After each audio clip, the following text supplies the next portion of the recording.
Wyoming Territory, Eldridge County, autumn 1879. The sky churned with iron-gray clouds, swallowing the late afternoon sun in a deluge of rain. The wind howled across the prairie, bending the tall grass into waves that rippled like a restless sea. June Mallory leaned low over her horse's neck, her heart pounding louder than the thunder. Mud clung to her torn skirt, and her sodden bonnet sagged against her forehead, useless against the storm. Behind her, the relentless thud of hooves echoed through the downpour. Seth Marner's men closing in. Her father had promised her to Seth, a man whose cold eyes and cruel hands haunted her nightmares. She'd rather die than let him claim her. Lightning split the sky, a jagged white scar. Her horse, spooked, slipped in the slick mud and fell, throwing June to the ground. Pain seared through her shoulder, and her ankle twisted as she tried to stand. The horse scrambled up, eyes wild, and bolted into the storm. June lay there, gasping, the rain hammering her face, her breath shallow and ragged. She was alone, exposed, with nowhere to run. Then, through the roar of the storm, came another sound. Slower, deliberate hooves. A figure emerged from the curtain of rain, tall and broad-shouldered, astride a black horse. The brim of his hat dripped water, shadowing a face carved by hardship and solitude. He reined in, looking down at her with eyes like storm clouds themselves. Gray-blue, piercing, but calm. "You hurt?" His voice was low, roughened by the wind, yet steady. June clutched her side, her voice trembling. "I fell. My horse." He dismounted, his boots sinking into the mud. Without a word, he knelt beside her, his hands gentle but sure as he assessed her injuries. "You'll freeze out here," he said, lifting her effortlessly and draping his heavy coat over her shivering frame. "There's a relay station a few miles east. Can you ride?" She nodded, though her ankle throbbed. He helped her onto his horse, then swung up behind her, his hands steady at her waist, anchoring her against the storm. They rode through the rain, the world reduced to the rhythm of hooves and the warmth of his presence at her back. Lanterns flickered in the distance. The Eldridge stage post. By the time they reached the porch, they were both soaked to the bone. The attendant ushered them inside, where the air smelled of damp hay, bitter coffee, and wood smoke. The stranger spoke first, his voice cutting through the room's chatter. "She needs a room and a fire." June lowered her hood, meeting his gaze in the lamplight. His eyes held a quiet intensity, like a sky before a storm breaks. "Thank you," she whispered. "I owe you." He looked away, shaking his head. "No debt. I'm just passing through." The clerk returned, eyeing June's drenched dress with suspicion. "You traveling alone, ma'am?" June hesitated, her mind racing. "My husband was meant to meet me here," she lied, her voice barely steady. "He must have been delayed." The clerk grunted, unconvinced, but handed her a brass key. "Room 3. Keep the fire low. Wood scarce." Hours later, dry and dressed in a borrowed shift, June sat by the window, watching the rain lash the glass.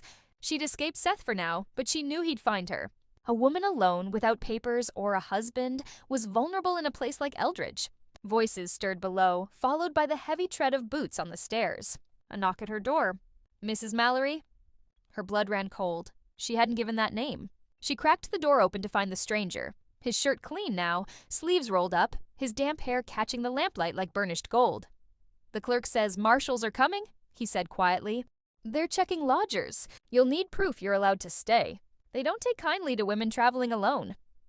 June's breath caught. Proof? Marriage license. Or a husband. His voice was steady, but his eyes searched hers. Footsteps echoed in the hall, accompanied by the low, authoritative voice of a marshal. June's mind spun. If they sent her back, Seth would be waiting. The marshal knocked on the next door. Desperation clawed at her chest. She looked up at the stranger, her voice breaking. "Please," she whispered. "If they find out I'm alone, they'll send me back. I have nowhere to go. Can you pretend to be my husband? Just for tonight?" He studied her, his expression unreadable. Then, without a word, he took her hand, his calloused fingers warm against her cold ones. When the marshal knocked, he opened the door with a calm that belied the tension in the room. "Evening, Marshal," he said, his voice smooth as worn leather. "I'm Rowan Ditt. My wife's just settling into rest." The marshal's gaze flicked between them, June in her borrowed gown, Rowan's hand still holding hers. He tipped his hat. "Welcome to Eldridge, Mr. and Mrs. Ditt. Hope the weather's kinder to you tomorrow." As the door closed, June exhaled shakily. Rowan released her hand, his face a mask of quiet resolve. "Thank you," she murmured. He nodded, turning toward the fire. "One night," he said. "Just one night," she whispered. Outside, the rain softened to a murmur, but the air between them crackled, charged with unspoken questions and the weight of a shared lie. By morning, the storm had passed, leaving a sky of pale blue streaked with clouds like wisps of smoke. In the station's office, the town registrar hunched over a ledger, his pen scratching like a restless insect. June stood beside Rowan, her hands clasped tightly, her pulse still racing. The registrar looked up. "Names?" "Rowan Ditt," he said, his voice steady. "And my wife, June." The words hung in the air, heavy with their pretense. June glanced at him, but he kept his eyes on the registrar, who scribbled their names with a grunt. "You're cleared for settlement. Town ordinance grants married couples a month's lodging or a land parcel." "What'll it be?" "Land," Rowan said without hesitation. That afternoon, they were handed the deed to a small tract east of town, nestled by the river where cottonwoods stood tall and the hills curved like sleeping giants. The land had once been a herder's way station, now abandoned, its barn sagging and the cabin's single room bare except for a warped table and a coughing stove. June stood at the threshold, clutching a satchel of supplies, uncertain whether to cross into this new life. Rowan was already unloading the pack mule, stacking firewood with methodical care. "You should get dry," he said, not looking up. She stepped inside, her eyes tracing the sparse room. One bed, one chair, a ceiling cracked like a broken promise. "This place, it'll hold through winter," Rowan said, "once we fix the roof." That evening, as dusk painted the sky in hues of violet, Rowan built a fire and spread a blanket on the floor near it. He didn't claim the bed, nor did he offer it. Instead, he stepped outside to chop wood, the rhythmic thud of his axe echoing in the quiet. June watched him through the window, his silhouette strong and solitary against the fading light. When he returned, his boots left muddy arcs on the floor. He unwrapped 2 biscuits, placing one before her. "Eat first," he said. She studied the rough bread, steam curling from its center. "You didn't have to do all this," she said softly. He shrugged, settling by the fire. "Better than letting you freeze." June sat across from him, the firelight casting shadows across his face, highlighting the scar that sliced through one eyebrow. "Why did you help me?" she asked. "Why pretend?" He was silent for a moment, then met her gaze. "You looked like someone who'd run too far to be sent back." That night, June lay on the bed, staring at the cracked ceiling. While Rowan slept against the wall, his coat draped over her as an extra blanket. When she woke at dawn, the cabin was warm, the stove glowing faintly. The firewood pile was replenished, and her torn boots had been mended with careful stitches. She held them, stunned. No man had ever fixed something for her without expecting payment in return. Outside, the river murmured through the trees. Rowan was gone, but smoke rose from the chimney, steady as a vow. June whispered to the empty room, "Who are you, Rowan Ditt?"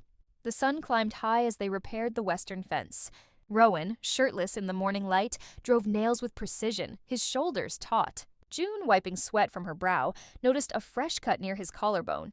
"You're bleeding," she said, pointing to the gash. He glanced down. "It's nothing." "It's open." She retrieved a cloth from her basket, dipped it in cool water, and pressed it to his skin. He didn't flinch, but his eyes followed her, softer now, less guarded. "I've seen worse," she said, focusing on the wound. "Years ago, I found a man caught in a flash flood near Kansas. He was torn up, leg broken, barely alive. I thought he was gone when I dragged him to shelter." Rowan stilled. Her voice softened.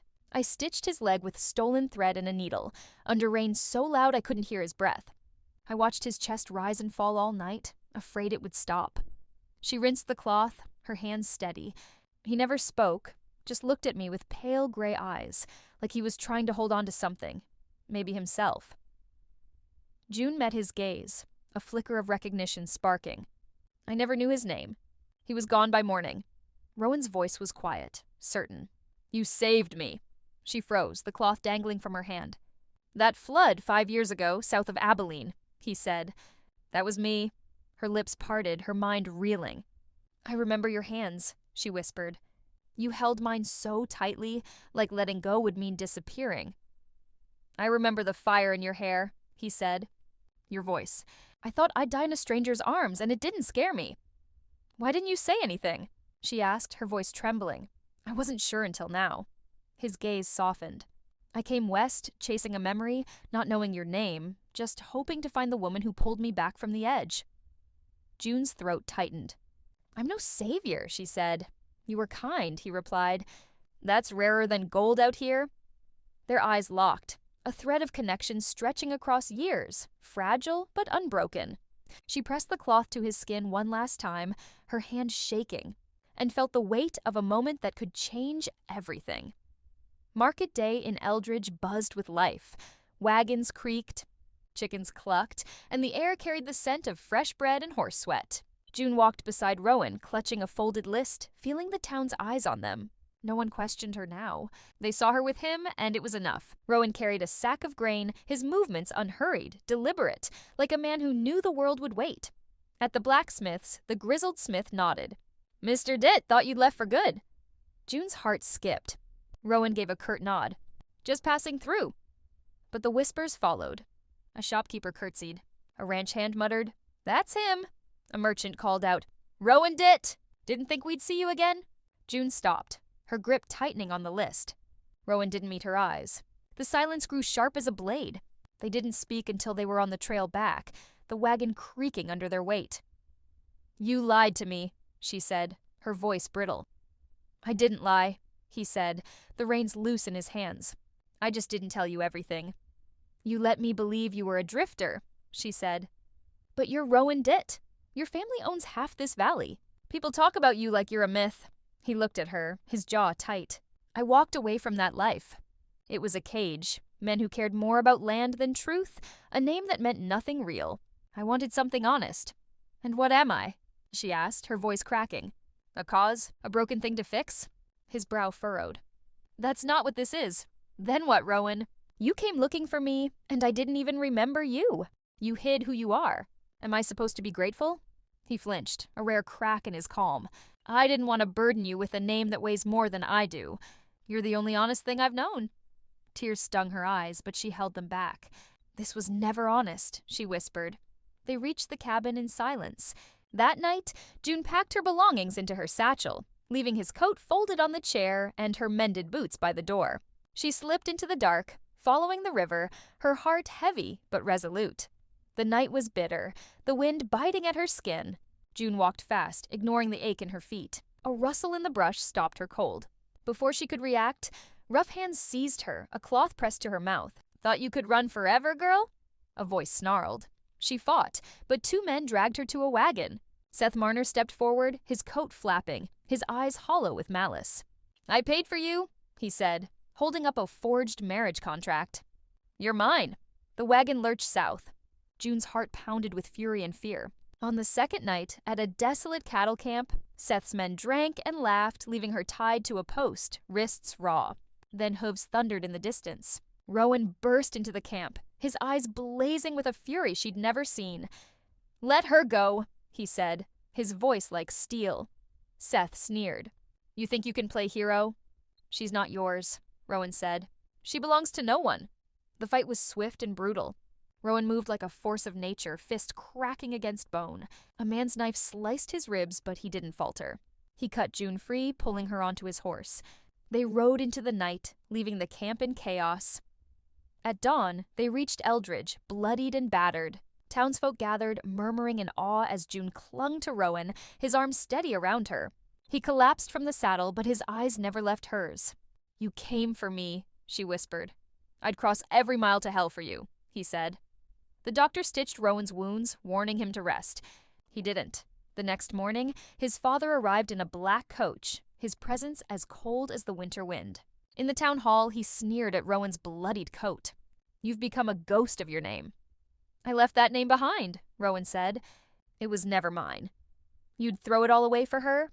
His father spat. No fortune, no standing, just scandal. She saved me twice, Rowan said.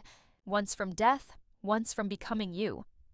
If you marry her, you lose everything, his father warned. The ranch, the wealth, the Ditt name. Money can be earned, Rowan said. A woman like her comes once in a lifetime. His father left without another word. That afternoon, in the courthouse, the magistrate voided June's contract with Seth. "You're free," he said. Rowan took her hand.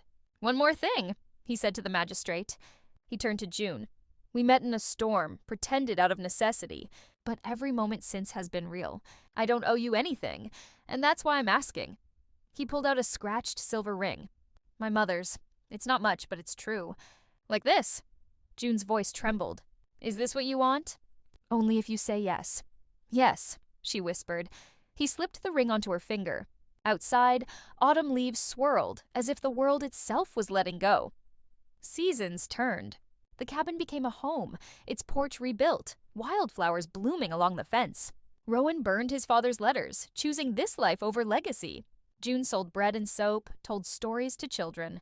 At night, they sat on the porch, her head on his shoulder, the sky vast above them. One rainy day, June found a frayed cloth in an old chest, the one she'd used to bind Rowan's leg 5 years ago. She held it, tears welling. Rowan stood in the doorway. "You kept it," she said. "You saved me twice," he replied. "Once then, once when you stayed."